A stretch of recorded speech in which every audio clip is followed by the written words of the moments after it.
بسم اللہ الرحمن الرحیم۔ آپ حضرات نے نام سنا ہوگا آیت اللہ وحید خراسانی۔ وحید خراسانی ایران میں ہوتے ہیں۔ ان کے پاس ایک پوری کمیٹی آئی۔ وہ کمیٹی کیسی تھی؟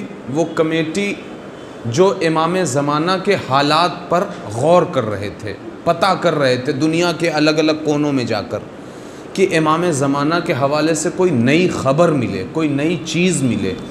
تو ظاہر ہے آیت اللہ وحید خراسانی ایک بہت بڑے عالم دین ہیں اور عارف بھی ہیں۔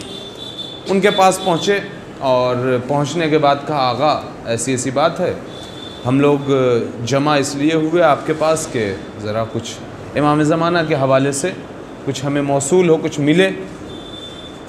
آیت اللہ وحید خراسانی نے کہا وہ خود 100 سال ہونے کو ہیں اور انہوں نے کہا کہ ہمارے قدیمی دور میں نجف اشرف میں ایک آیت اللہ نائنی ہوا کرتے تھے۔ اب یہ نام شاید آپ لوگوں کے لیے بہت زیادہ نیا ہو۔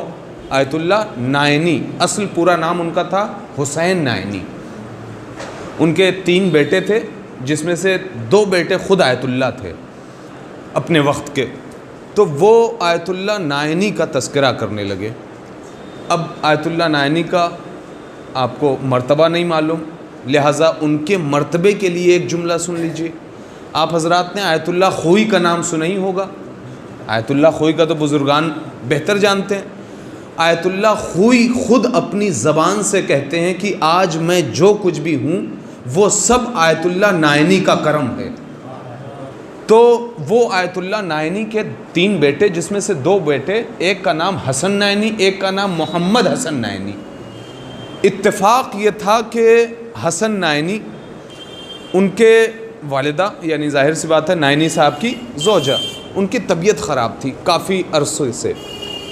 تو دونوں بڑے بیٹوں نے والد صاحب سے کہا کہ پدر بزرگوار، سنا ہے کہ ایک نجف اشرف میں سید آئے ہیں۔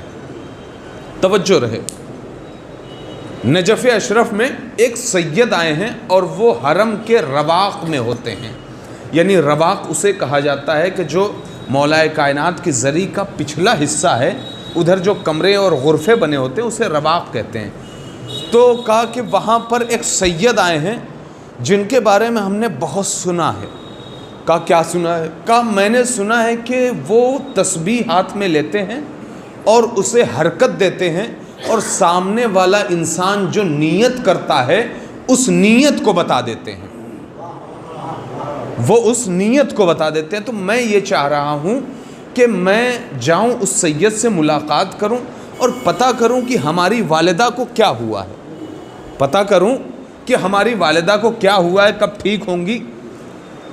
یہ دونوں بھائی چلے، دونوں بڑے اور چھوٹے بھائی، ایک کا نام حسن نائنی، ایک کا نام محمد حسن نائنی۔ یہ دونوں چلے نجف اشرف۔ اب جب نجف اشرف پہنچے تو ظاہر سی بات ہے مولا کائنات کا حرم داخل ہونے کے لیے اذن دخول پڑھا جاتا ہے۔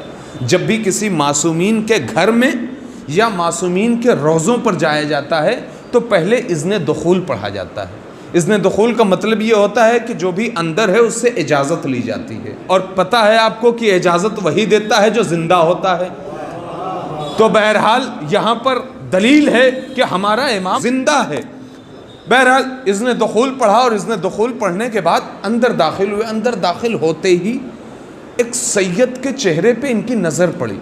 تو بڑے بھائی نے کہا کہ مجھے ایسا لگتا ہے یہ سید وہی سید ہے جن کی تلاش ہے۔ چھوٹے بھائی نے کہا کیسے؟ کہا ہمیں ان کا چہرہ دیکھ کر ایسا محسوس ہو رہا ہے کہ ان کے اندر کوئی ایسی خاصیت اور خوبی ہے، اور قدیمی دور میں ایسے افراد ہوا کرتے تھے کہ ان کا چہرہ دیکھ کر بتایا جا سکتا تھا کہ یہ کس شخصیت کے مالک ہیں۔ بہرحال انہوں نے کہا ہاں ایسا محسوس ہو رہا ہے، پوچھا جا سکتا ہے۔ وہ دونوں قریب گئے سید کے اور کہا کہ ایسی ایسی بات ہے، شاید وہ سید آپ ہی ہیں۔ انہوں نے کہا ہاں ہم ہی ہیں۔ اور اس کے بعد بیٹھے، کہا کیا معاملہ ہے؟ جیسے ہی بیٹھے وہاں پر تو بڑے بھائی نے کہا کہ ہم نے آپ کے بارے میں سنا ہے کہ سامنے والا انسان صرف نیت کرتا ہے اور اس کے دل کی بات آپ بتاتے ہیں کہ اس نے نیت کس کی ہے۔ سید نے کہا بے شک آپ نیت کریں، ہم بتاتے ہیں معاملہ کیا ہے۔ انہوں نے نیت کی اور انہوں نے اپنی تسبیح ہاتھ میں لی اور دانوں کو حرکت دی۔ اب جیسے ہی دانوں کو حرکت دی اس کے بعد تسبیح کو رکھا، کہا دیکھیے آپ نے جس کی نیت کی ہے اس کی طبیعت بہت عرصے سے خراب ہے، اور اس سے بڑی بات یہ کہ اس کے پورے بدن میں زہر پھیل چکا ہے، اس سے بڑی بات یہ کہ 3 دن سے زیادہ وہ جی نہیں پائیں گے، اور یہی ہوا کہ وہ 3 دن بعد انتقال کر گئی۔ ابھی اتنی چیزیں سید نے بتائی ہیں، اسی درمیان چھوٹے بھائی جو محمد حسن نائینی تھے انہوں نے کہا سید ایک ہم نے بھی نیت کی ہے۔ سید نے اپنے ہاتھ میں تسبیح لی اور محمد حسن نائینی نے جو معاملے دیکھے تھے کہ واقعاً ہم نے اپنی والدہ کا تذکرہ کیا نہیں ہے، ہم کون ہیں یہ ابھی انہیں سید کو نہیں پتا ہے، تو یہ تو بہت دور کی بات ہے کہ والدہ بیمار ہیں اور ان کے بدن میں زہر پھیل گیا اور وہ انتقال کر جائیں گی۔ بہرحال اب جیسے ہی اتنا بتایا سید نے، چھوٹے بھائی نے سوال کیا اور کہا کہ ہم نے بھی ایک نیت کی ہے، اس کا جواب دیجئے۔ سید نے پوری توجہ رہے، سید نے اپنی تسبیح اٹھائی اور تسبیح اٹھانے کے بعد دانوں کو حرکت دی۔ اب دانوں کو حرکت دی تو سید نے زمین پر تسبیح رکھ دیا، حرم کی زمین پر سید نے تسبیح رکھ دیا، پھر اٹھایا، پھر تسبیح رکھ دیا، پھر اٹھایا، پھر تسبیح رکھ دیا۔ جب کئی مرتبہ تسبیح کو حرکت دی، زمین پر رکھا اور رکھنے کے بعد اس چھوٹے بھائی سے کہا آخر تم نے نیت کس کی ہے؟ تو اس چھوٹے بھائی نے پتہ ہے کیا کہا؟ مجھے بھی تو یہی آپ سے درخواست ہے، بتائیے ہم نے نیت کس کی ہے؟ ہم آپ سے پوچھنا چاہتے ہیں کہ ہم نے نیت کس کی ہے۔